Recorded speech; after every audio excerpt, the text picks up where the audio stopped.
For Creamer Media's Polity, I'm Shannon de Rehove. Ambassador Tom Wheeler, a research associate at the South African Institute of International Affairs, joins me to discuss the unrest in Egypt. How would you describe what has happened in Egypt over the past few days? Is it a military coup or a popular attempt to avoid the replacement of democracy by theocracy? Well, that's a very good question in the sense that particularly the Americans and the Europeans are avoiding that word coup, because if they say that this is a coup, then they've got to cut off all aid to, particularly the Americans, to Egypt, because in their legislation they are not allowed to give aid to a country that's come to power through an illegal replacement of the government, a coup. So I think it's probably both those things, but it depends on who you are and what term you like to use. What impact will the deposing of President Mohamed Morsi have on the future of the Muslim Brotherhood's participation in Egyptian political life? Well, you know, the new Prime Minister has offered places in his government to the Muslim Brotherhood, but they're holding out. They're being, you know, they say, we've been kicked out illegally and we're not going to participate in this government type of thing. So there is an attempt at reconciliation from the part of the interim Prime Minister, because he is only an interim Prime Minister. There will be another election. But the Brotherhood themselves are taking a hard line. So it remains to be seen whether they retain the amount of support when that election does come. Because I think they got in by a whisker, 51% last time.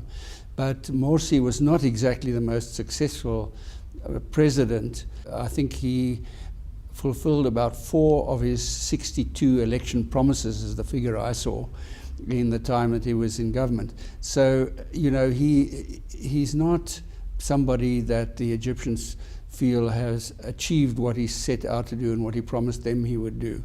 So the Brotherhood may suffer electorally at the next election because of this. Disagreements between political groups over a decree to hold parliamentary elections within 6 months point to a bumpy road ahead. What are the main challenges Egypt will face in the next few weeks and months? Well, I think the great division that has been shown in Egypt in the population is the biggest issue, political issue. You've got the pro-Muslim Brotherhood people on the one side who have been protesting outside the Republican Guard headquarters, where they think that Morsi is being held by the military, and on the other side the secularists who don't want to go into a sort of a religious a theocracy is the term you used a moment ago, where they would be limited in their, you know, their freedoms in forms of dress, the role of women, use of alcohol, that sort of thing. So there's a great division. Then there's the role of the military. The military has always been a powerful force in Egypt since 1952, when General Naguib and Colonel Nasser overturned the king. There's been military rule ever since. The president has always been a military man until now. And Morsi was the first democratically elected head of state.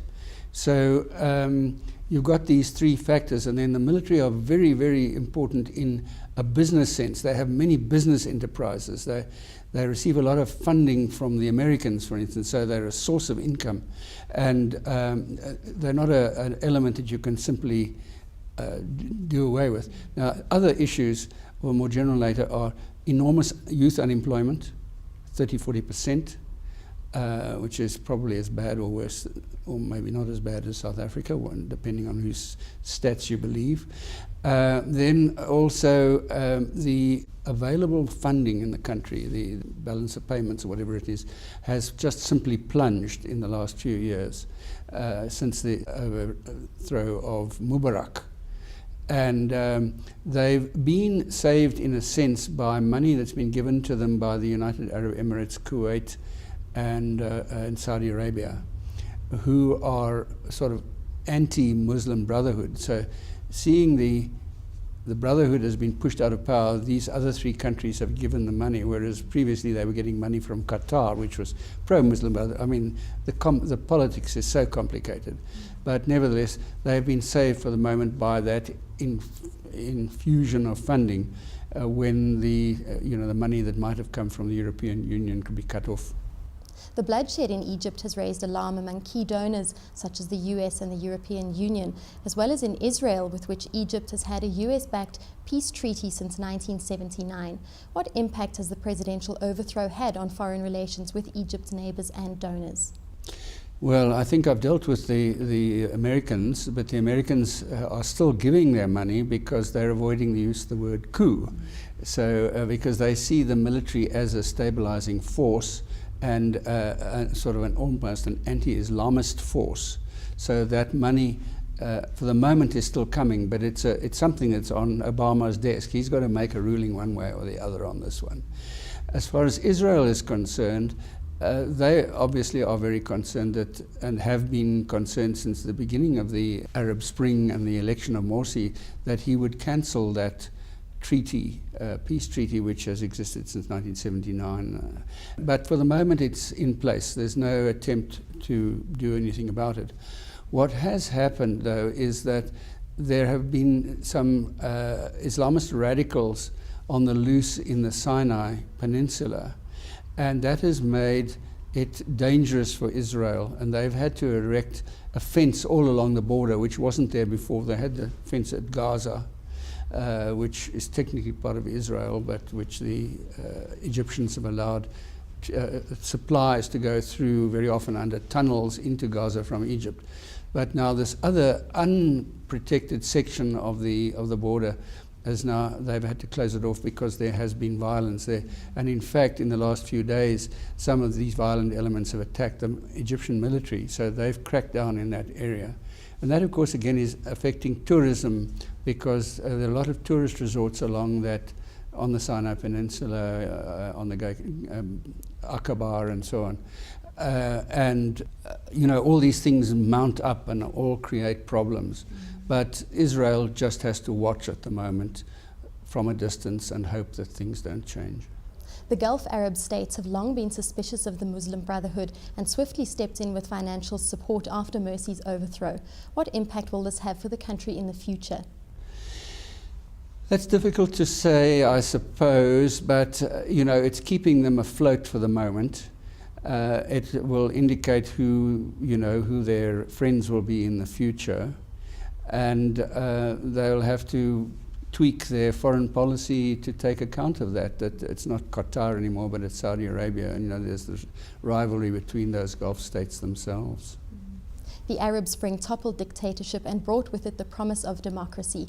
What impact do you think that the deposing of President Morsi will have for the long-term trajectory of the Arab Spring? That's a very difficult one to project. It'll depend on whether that election goes ahead, whether there's more violence in Egypt from the Muslim side, from the Brotherhood side, what the type of recognition is that the new government, if the elections take place, whether that will be recognized generally in the world and in the Arab world in particular. So I'm afraid that's a speculative question that I can't really give you a good answer on. I always say I'm not a prophet. We'll wait and see. Yes. Thank you so much for your time, Tom. I really appreciate it. It's a great pleasure. That was Ambassador Tom Wheeler from the South African Institute of International Affairs discussing the unrest in Egypt.